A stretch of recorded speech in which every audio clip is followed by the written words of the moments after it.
तो चलिए सीधे मुद्दे पर आते हैं।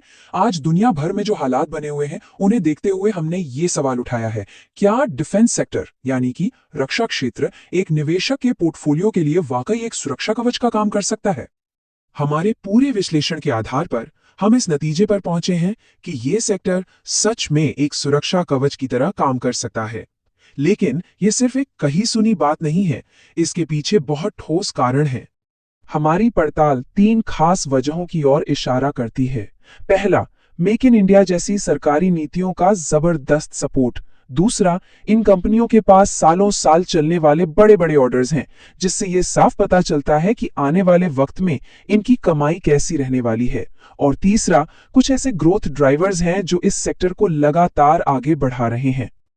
इनमें से एक बहुत ही अहम ग्रोथ ड्राइवर है सरकार का लगातार बढ़ता रक्षा बजट। हाल के बजट में ही 9.5% की बढ़ोतरी हुई है। अब ये सिर्फ एक नंबर नहीं है, ये सरकार का इरादा दिखाता है कि वो देश की रक्षा क्षमताओं को कितना ज्यादा महत्व दे रहे हैं। अच्छा, एक और बड़ा कारण है एक्सपोर्ट का टारगेट।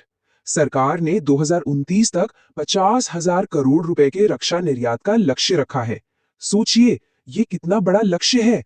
और ये दिखाता है कि ये कंपनियां सिर्फ घरेलू बाजार के लिए नहीं, बल्कि पूरी दुनिया के लिए सामान बनाएंगी।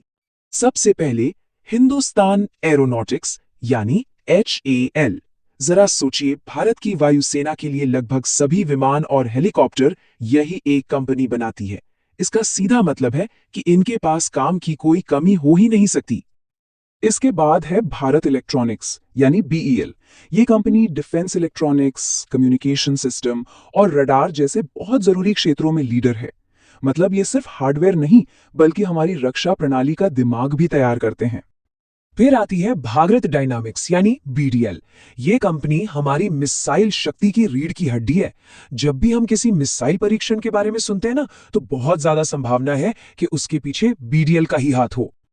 और हाँ, समुद्र में हमारी ताकत है मझगांव डॉक। ये कंपनी हमारी नौसेना के लिए युद्धपोत और पनडुब्बियां बनाती है, जो हमारी समुद्री सीमाओं की रक्षा के लिए बेहद जरूरी हैं।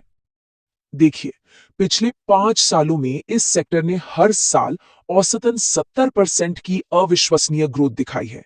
ये किसी रॉकेट की तरह ऊपर गया है।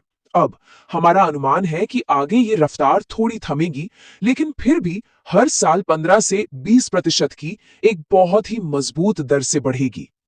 तो इसका मतलब क्या है? इसका सीधा मतलब यह है कि जो असाधारण तेजी का दौर हमने देखा, वो शायद अब खत्म हो गया है। लेकिन उसकी जगह अब यह सेक्टर एक स्थिर और लंबी अवधि के विकास के दौर में दाखिल हो रहा है, जो कि लॉन्ग टर्म निवेशकों के लिए एक बहुत अच्छी खबर है। हमारा सबसे बड़ा निष्कर्ष यह है कि इन कंपनियों के लिए डिमांड लगभग तय है। क्यों? क्योंकि देश की सुरक्षा हमेशा सरकार की सबसे बड़ी प्राथमिकता होती है। सरकार का बजट लगातार बढ़ रहा है और दुनिया के मौजूदा हालात को देखते हुए रक्षा की जरूरत तो कभी खत्म नहीं होने वाली। मतलब साफ है, इन कंपनियों के पास आने वाले कई सालों तक काम की कोई कमी नहीं होगी।